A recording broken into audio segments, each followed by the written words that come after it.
I wiped the last table in the dim cafe and tried to pretend I didn't hear my stomach growl again. Another fun day, I muttered to myself. The place smelled like burnt coffee and old bread, and my paycheck was already late. I kept telling myself to hang on because Jonah needed his medicine, and I couldn't fail him again. When the bell over the door rang, I didn't even bother looking up. "We're closing soon," I said. My voice came out tired. "I won't take long," a woman replied. Something in her tone made me look She stood like she owned the air around her, but her eyes were tired, almost broken. She walked up to the counter and said, "You're Aiden Cross, right?" I frowned. "Who's asking?" "Lena Vale." I almost dropped the cup in my hand. People like her didn't belong here. "You know me?" She nodded. "I read your file." "My file?" "I don't have a file. You do now." She placed a folder on the counter. "I need to hire you." I stared at her. "To do what?" "Wash dishes? Carry boxes? Scare someone?" She shook her head. "I want you to pretend to be my husband." I laughed because I didn't know what else to do. "Right, sure, anything else?" "You want me to act like a prince too?" "I'm serious," she said quietly. The way her voice cracked shut me up fast. I opened the folder. My name, my age, Jonah's medical bills, everything was inside. "How did you get this?" "I have resources," she said, "and I'm willing to use them to help you if you help me." My chest tightened. "Why me?" "Because you're desperate," she whispered. Then she hesitated and added, "And because you're safer than the people in my world." I didn't know what that meant, but fear hid under her calm voice. "Explain," I said. "My family is falling apart. There's pressure on me to marry someone I don't trust. If I show up with a husband, the pressure stops." She looked down. "I don't want to be hurt again. I wanted to ask, but she kept talking. "I'll pay you every month. Enough to cover your brother's treatment. Enough to pull you out of this place. You just have to stay with me for 6 months." She paused and said, "No real feelings. No strings?" My mouth felt dry. "You're buying my name," she winced. "I'm buying time. And you want me to lie to everyone?" "Yes." I stared at her at the slight tremble in her hands. She wasn't strong. She was scared. I finally said, "What if I say no?" "Then I leave," she whispered. "And you keep struggling alone." The silence between us felt heavy. I hated that she was right. I hated that I needed this. "Jonah needs the money," I murmured. "I know," she said softly. Her honesty hit hard. "Fine," I said. "Show me the contract." She handed me a pen. "You can walk away after 6 months, and after that, you go back to your life. I go back to mine." I looked into her eyes. She didn't believe her own words. Neither did I. I signed my name next to hers. She let out a breath, like she'd been holding it for years. As she turned to leave, I felt something shift inside me. I told myself, I'm only pretending. Deep down, I knew nothing about this would stay pretend. She paused at the door and glanced back at me. I didn't know why, but I stepped toward her, like something inside me refused to let the moment end so easily. "Lena," I said, surprising myself. She waited, almost hopeful. "If I'm doing this, I need to know one thing. Are you running from someone?" Her eyes dimmed. "Yes," she whispered. "And they won't stop unless I fight back." I followed Lena up the marble steps and tried not to stain her world. She glanced back and asked, "You okay?" Like she expected a no. "Just making sure I don't break anything expensive," I muttered nervously. "You won't," she said, though her voice didn't sound certain at all. When the doors opened, a tall woman stared at me with open disgust. "Mother," Lena said softly, "this is my husband, Aiden." Elise Vale looked at me like I crawled out of the trash. "This?" she asked, her voice sharp enough to cut glass in half. "His name is Aiden," Lena said, standing straighter than before. Elise folded her arms and hissed, "You chose him to embarrass us." I forced a smile. "Nice to meet you too, Mrs. Vale." "Don't speak unless you're spoken to," she snapped, without blinking once. I leaned closer to Lena and whispered, "She hates me already." She hates everyone, Mia Rowan said from behind us suddenly. I turned as she stepped forward with a grin that cut through everything. So you're the mystery husband, she said. About time she upgraded, Lena whispered. Mia, please. But she looked grateful for the support. Mia walked beside me and murmured, don't let them scare you, okay? I'm trying, I said. But your welcome committee is intense so far, Mia laughed. You haven't met the snake yet, I frowned. There's more than one? Oh yeah, she said. Here comes the biggest one. Ethan Vale walked in like he owned the air I was breathing. So this is the replacement, he said, eyes crawling over me slowly. Replacement for what? I asked, though I already sensed the answer. For me, he said, she downgraded, but maybe she's desperate now. Lena stepped forward. Ethan, leave him alone, she said firmly. He chuckled. Relax, Lena. I just wanted to meet the brave fool. I'm not brave, I said. Just doing my job, apparently, he smirked. Right, Job. Must be hard, pretending someone actually wants you. Mia snapped. Back off, Ethan, before I break that perfect nose again.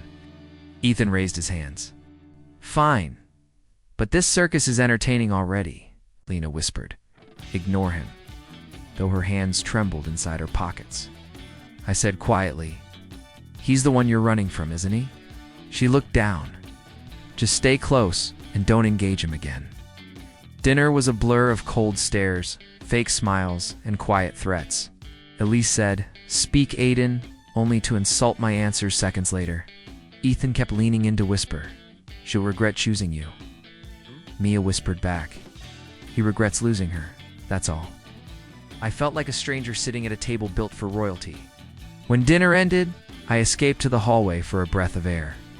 I heard Lena's voice behind a door, soft and broken like glass falling. Why can't they let me live? She whispered through quiet sobs. I froze, realizing how deep her wounds ran beneath her calm mask. I knocked gently. Lena, do you need anything? I asked. She sniffed. I'm fine. Please just give me a minute alone, I said. I'm here if you need someone who actually listens, okay? There was silence, then a soft, thank you, I mean that. Aiden, I stepped back and whispered to myself. This isn't just a job anymore, promised quietly. I won't let them break you, even if I'm pretending. I stayed. I sat at the long dining table, wishing I could melt into the chair. Lena leaned toward me and whispered, please don't react to anything tonight. Ethan was already staring at me like I was a stain he needed to scrub off the room. Relax, Aiden, he said. We're all family here, I muttered. That's the problem. Elise lifted her glass and asked, so Aiden, how exactly did you two meet? Lena squeezed my hand under the table. Her fingers trembled like she expected me to ruin everything. We met at a bookstore, said quickly. Elise raised an eyebrow. You read? Sometimes, I replied. Mostly receipts from overdue bills. Mia laughed. At least he's honest. More than I can say for most people here, Ethan leaned forward. Tell us more, Aiden. What did you say to catch Lena's attention? Or did she just feel sorry for you? I felt heat crawl up my neck, but I forced a smile. I said, she looked lonely, Lena whispered, Aiden. But she didn't let go of my hand. Elise clicked her tongue. What a sad meeting story. Couldn't you invent something more romantic? Romance is overrated, I said. Truth works fine. Ethan laughed loudly. Truth? In this house? Mia rolled her eyes. Stop trying to provoke him, Ethan. It's pathetic. Ethan smirked. I just want to see how deep this lie goes. The rest of dinner felt like walking barefoot on glass. Every question was a trap, and every answer felt like it tied another rope around my neck. When we finally escaped to the hallway, I let out a breath I didn't realize I'd been holding. Lena whispered, I'm sorry they treat you like that. I can handle them, I said, though my voice felt tight. You shouldn't have to, she replied. I asked, why do you let them? She looked down. Because I made mistakes. I stepped closer. What mistakes? She hesitated. Ethan left me on our wedding day. I froze. He what? My mother made a deal with him, she whispered. She said she'd give him control of the company if he married me. When he found out he wouldn't get it until after the wedding, he walked away. I whispered, "You don't have to explain." But inside, something sharp twisted in me. I wanted to drag Ethan back to that aisle and make him face what he destroyed. She said softly, "Thank you for not judging me," I replied. "I'm judging everyone else." She let out a weak laugh, and I felt something tighten in my chest that I didn't want to name. I said, "Get some rest, Lena. I'll handle whatever comes next," she whispered. "I'm glad you're here." I lay awake for hours after she left, staring at the ceiling and realizing the lie wasn't just hers anymore. It was mine too, and it was already swallowing me whole. I turned onto my side and whispered, "What the hell am I doing?" The room stayed silent, like even the walls didn't want to answer that question. I covered my face with my hands and groaned. This is getting out of control. The truth kept echoing. I cared. More than I should. I replayed dinner in my mind and muttered, "She held my hand. Why did that feel like something it shouldn't?" I tried to brush it off, but the warmth of her fingers kept pressing into my memory. "Focus, Aiden," I told myself.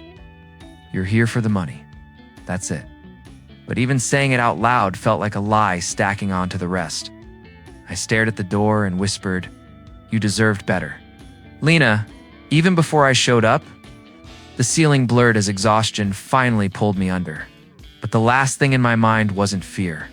It was the sound of her trembling voice. I fell asleep holding onto the echo of her voice. I was halfway through reheating last night's coffee when someone banged on my door. "Aiden, open up," the voice called, rough, breathless. I froze. I knew that voice. I hated that I knew it. When I cracked the door open, Marcus Hale stood there. Older, but still carrying that edge that once made me trust him too easily. "What are you doing here?" I asked, gripping the door. He shoved past me before I could stop him. "I don't have time for niceties," he said. "Ethan's planning something bad." "I'm not doing this," I muttered, shutting the door harder than necessary. "Whatever you think you know, keep it to yourself." Marcus turned, and for the first time since we were kids, his voice shook. "Aiden, he wants to ruin her." My stomach clenched. "Ruin who?" "You know damn well who," Marcus said. "Lena, he's obsessed with the idea that she hurt him. He's not thinking straight." I laughed bitterly. "And I'm supposed to believe you? After what you did?" He winced. "I deserve that. But I'm telling the truth." Before I could respond, my phone buzzed on the counter. I walked over, grateful for the interruption. "Jonah," I answered, trying to steady my voice. "Aiden." Jonah's voice burst through the speaker, cheerful and shaky. "Guess what? The doctor says I'm responding better. Like really better." A warmth spread through my chest. That's amazing, man. Not saying it's over," he continued, "but it feels like I finally get to breathe again. And when I'm out, we're celebrating properly. I'm dragging you out, even if you complain," I laughed. "I'll complain the entire time." Oh. "You okay?" "You sound tight." "I'm fine," I lied. "Just dealing with something. We'll deal with it fast. I need you alive and mentally stable for our celebration." When I hung up, some of the heaviness in my chest lifted. Jonah gave me a reason to keep fighting. Maybe that was enough. Marcus watched me carefully. He was the one in the hospital, right? I nodded. "Yeah, and you're still going to pretend everything's fine while Ethan loses it." I bit back my irritation. "You don't get to talk like you know me anymore." "No," he agreed softly. "But I know danger. And Ethan is danger." His words lingered long after he left. I found Ethan an hour later in the club's back room, leaning against the wall like he owned the shadows. "We need to talk," I said. He smirked immediately. "Aiden, finally growing a backbone?" "Marcus came to see me," I said. "He says you're planning something." Ethan laughed, slow and cruel. "Marcus is a coward." "He always was." "Answer me," I demanded. He stepped closer, eyes glinting. "You know what Lena did to me? She didn't do anything," I snapped. "You think she's innocent?" He whispered, "She deserves to be broken." The air left my lungs. "You don't touch her," he raised an eyebrow. "You're going to stop me?" I didn't trust my voice, so I just stared at him, letting the silence do the talking. He smirked again. That's what I thought. But inside me, something shifted hard, unmovable. This wasn't just her fight anymore. It was mine. When I walked out, my hands were trembling. But my resolve wasn't. Ethan wanted a war. Fine, I'd give him one. I stepped into the cold night air, trying to steady my breathing. The streets were loud, alive, indifferent to the storm brewing inside me. I paced beside the alley, talking to myself because silence made my thoughts too sharp. He's lost it, I muttered. He's actually lost it. A couple walking by gave me a wary glance, but I didn't care. I kept pacing, replaying Ethan's voice, that twisted certainty. Finally, I stopped, rubbing my face. This ends now, I whispered. Before he takes anything else, I turned toward the street, feeling the weight settle into something sharper. I wasn't running anymore. I wasn't hesitating. If Ethan wanted to tear her apart, he'd have to go through me first. And even if I didn't know how to win, I knew I wasn't backing down. I breathed once, ready to fight now. I sat across from Dr. Wren, feeling like the room had shrunk around me. Just tell me, I said, because the silence was cutting deeper than anything else. She folded her hands carefully and sighed. Aiden, Lena, didn't grow up safe. What she endured wasn't just neglect. It was emotional warfare. I gripped the arm of my chair. What does that mean? She met my eyes like she was afraid I'd break too. Her mother used humiliation as discipline. She'd force Lena to apologize publicly for things she didn't do. She'd twist her emotions until she doubted her own reality. I felt my breath hitch. Why didn't she tell me? I asked, though part of me already knew the answer. Dr. Wren leaned back because she learned early that vulnerability was punished. Trust was dangerous. Love was conditional. My stomach twisted. She deserved better than that. She nodded slowly. She still does. When I left her office, my head was spinning. I found Lena sitting on the steps outside, staring at her hands like they were someone else's. Hey, I said gently. She didn't look up. Did she tell you? I sat beside her. She told me enough to understand why you shake when people raise their voices. Her lip trembled. I didn't want you to know, I whispered. I'm glad I do. She finally looked at me, eyes glassy. It's ugly, Aiden. I shook my head. It's not your shame. Her chest heaved once before she broke, folding into me like gravity had snapped. I wrapped my arms around her without thinking. She hurt me so much she whispered into my shirt, and I still tried to be good for her. I smoothed her back as carefully as I could. You were a kid? You didn't owe her perfection. She cried harder, fists gripping my clothes. Why am I still scared? Because trauma doesn't disappear, I murmured. We sat there until her breathing steadied. When she finally pulled back, her voice was barely a whisper. Can I tell you something, without you judging me? I nodded. Anything. She swallowed. I hired you because you were a stranger. Strangers don't have the power to hurt you the way people you trust do. Oh, my heart clenched. Lena, she shook her head. I know it sounds pathetic. It doesn't, I insisted. It makes sense. Her eyes softened. I didn't think you'd stay. I let out a breath. I'm not as strong as I look, she frowned. You seem unbreakable. I'm not, but I can still stand with you. I thought the night was finally settling when my phone buzzed again. A message from an unknown number read, "You shouldn't have gotten involved." Another followed immediately. Watch what happens next. My stomach dropped. I muttered, Ethan, you bastard. Lena looked at me. What is it? A threat, I said, and a stupid one. It didn't take long before the fake scandals surfaced, edited photos, forged messages, all designed to shred Lena's reputation. She covered her mouth. Oh my God, I said, don't panic. I know exactly how he did this. She stared at me. How? Because he's predictable. I grabbed my laptop, and because he left fingerprints everywhere. I worked fast, tracing the edits, the metadata, the fake accounts linked to the same IP. Aiden, Lena whispered, will anyone believe us? They won't have to believe, I said. They'll see proof when I push the evidence live. Everything crashed back onto Ethan. His plan collapsed before it even got to breathe.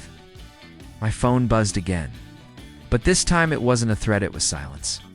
An empty call that cut off the second I answered. I knew that kind of silence. Fear. Lena watched me. Is it over? I shook my head. He's scared now. And scared people get reckless. She nodded slowly, gripping my hand tighter. I pulled her closer, feeling the weight of everything between us. Whatever he tries next, I said, we face it together. She rested her forehead against mine. Together, she repeated softly. For the first time all night, I felt something steady in my chest resolve, sharp and certain. Ethan wasn't done, but neither was I. I was ready now. I knew something was shifting the moment. Nolan Gray stepped into the room with his briefcase held like a weapon. He adjusted his glasses and said, "We need to discuss the succession clause." Ethan scoffed. "There is no clause." Nolan looked directly at him. "There is, and it seems you were never informed." I leaned forward. "What clause?" Nolan opened a file. "If Lena remains legally married for 6 months, she inherits full controlling interest in Vale Industries." Ethan's face drained. "That's impossible." Nolan shook his head. "Your grandfather wrote it himself." Lee stood abruptly. "Why wasn't I told?" Nolan answered calmly. "You were. You signed the acknowledgement." Elise's hand froze midair. I watched panic ripple through her features like a crack in glass. Lena whispered, "I didn't know." Nolan nodded. "You weren't meant to. It protected you." Ethan hissed. "So he gets everything because she bought some broke barista?" I felt heat spike in my chest. "Careful," I said quietly. Nolan lifted a hand. "The board meets in 3 months. If Lena completes the 6 months, the transfer becomes automatic." Ethan glared at me. "You think you can hold on to her that long?" I met his stare. "I don't need to hold on to her. She stays because she wants to." Elise snapped. "This marriage is a farce," I said. "Funny, that's not what the law says." She looked at Lena. "Fix this." Lena didn't move. "No." Elise's voice sharpened. "Did you just tell me no?" Lena's fingers tightened around my sleeve. "I'm tired, Mother," she said softly. "I'm tired of being managed." For a moment, no one breathed. Harper slipped in from the doorway, her voice low. "Aiden, can I speak with you for a second?" I followed her into the hall. She whispered, "Be careful. Elise is plotting something. She was on the phone with someone named Mercer." She said, "Get him away from her." My stomach pulled tight. "Did she say how?" Harper shook her head. "But she sounded dangerous." I muttered, "Great." Harper touched my arm lightly. "Look out for Lena. She trusts you, you know?" I swallowed. "I'm trying," and I walked back in. Ethan was leaning over Lena in the corner, his hand braced too close to her shoulder. She whispered, "Ethan, move." He chuckled. "Why?" "Afraid your new toy will get jealous." Lena stiffened. I crossed the room before I even registered moving. "Back up," I said. Ethan smirked. "Or what?" I grabbed his wrist and pulled him away from her. "Touch her again," I said quietly, "and you'll learn why they used to call me Hades." His bravado flickered. Empty threat. I stepped closer. "Try me." He finally backed off, eyes darting to Lena. "This isn't over," I said. "It is if you want to keep your teeth." Lena touched my arm. "Aiden, it's fine." "No," I said, still glaring at him. "It's not."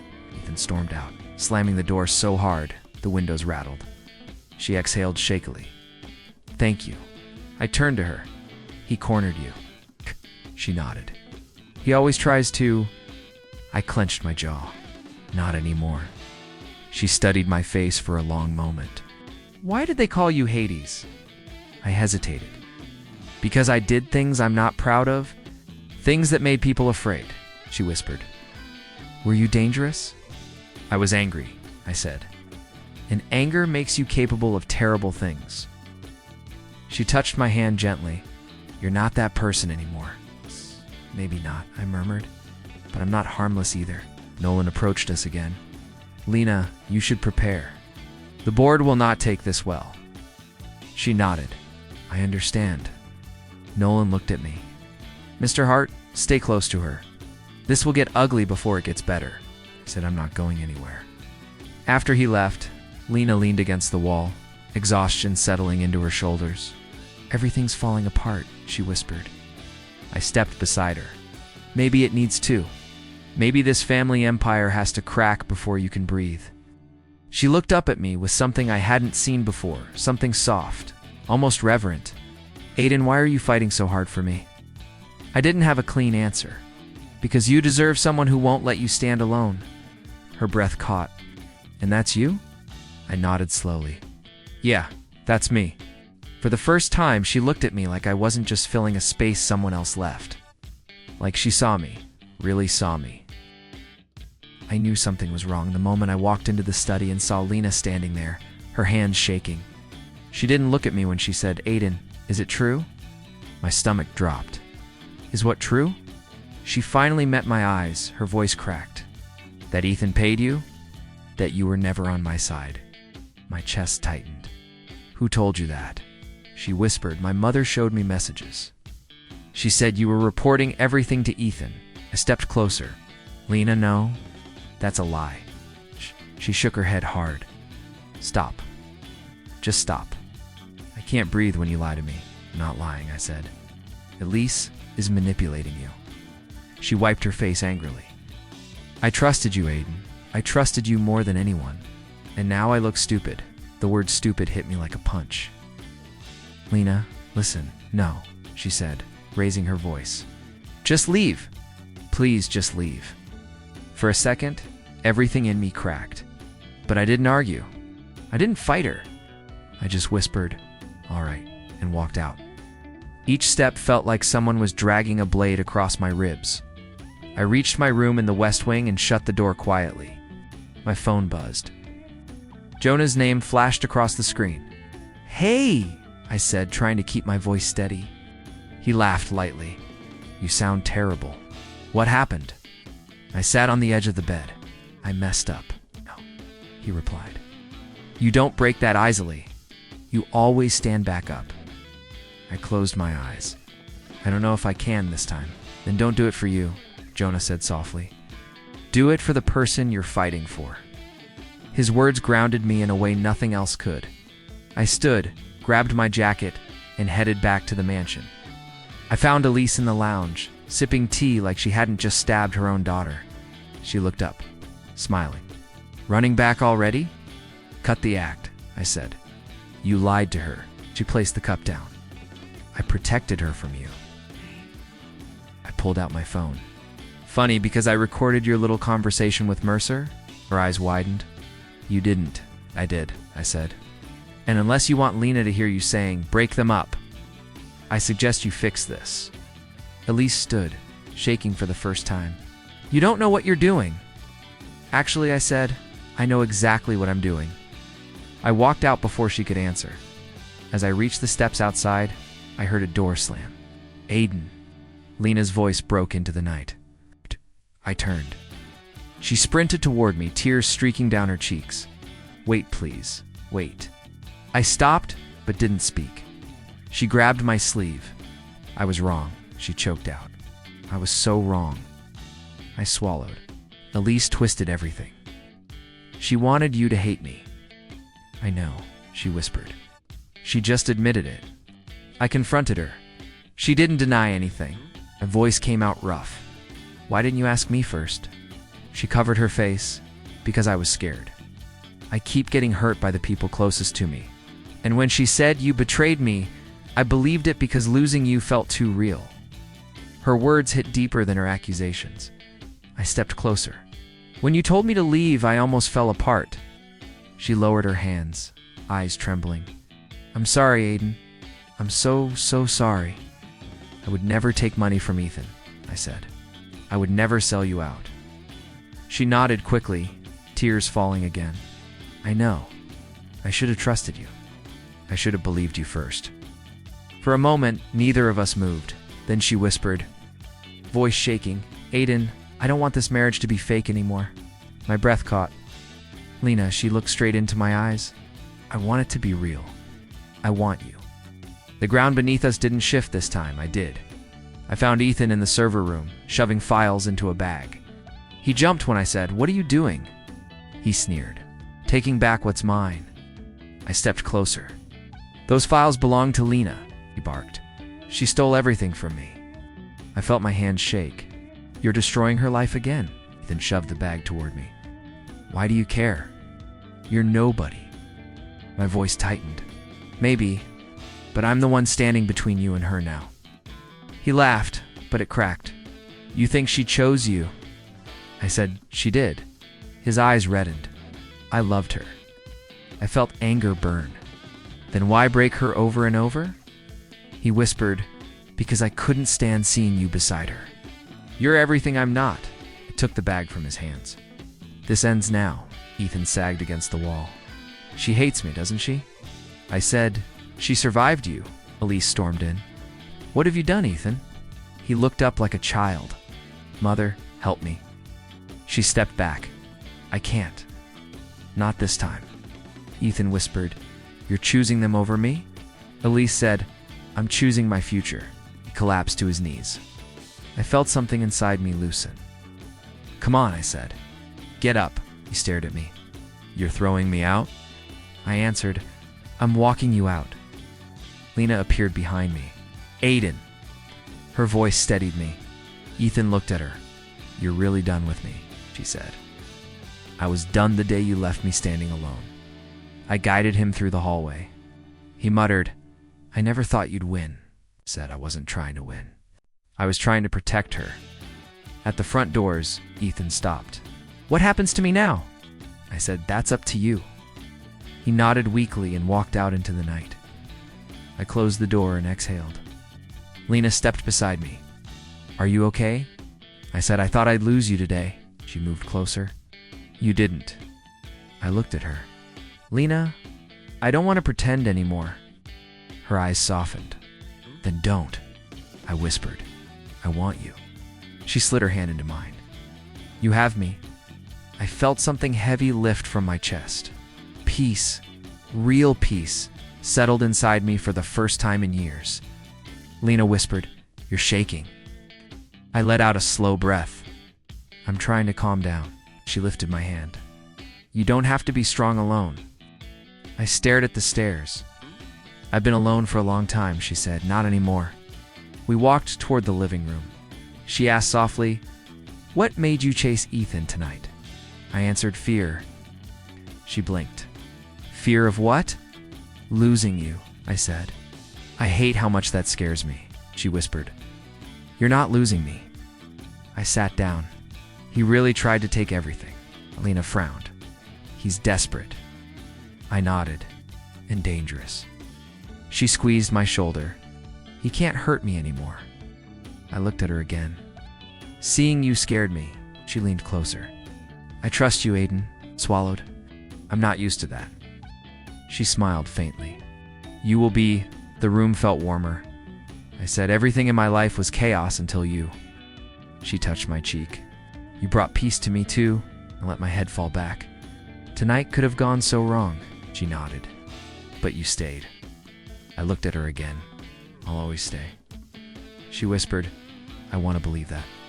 I took her hand. "Then let me prove it." She rested her forehead against mine. "Okay," she breathed. "I'm yours." The words hit me deeper than I expected. I murmured, "And I'm yours." She smiled through tears. "We're going to be okay."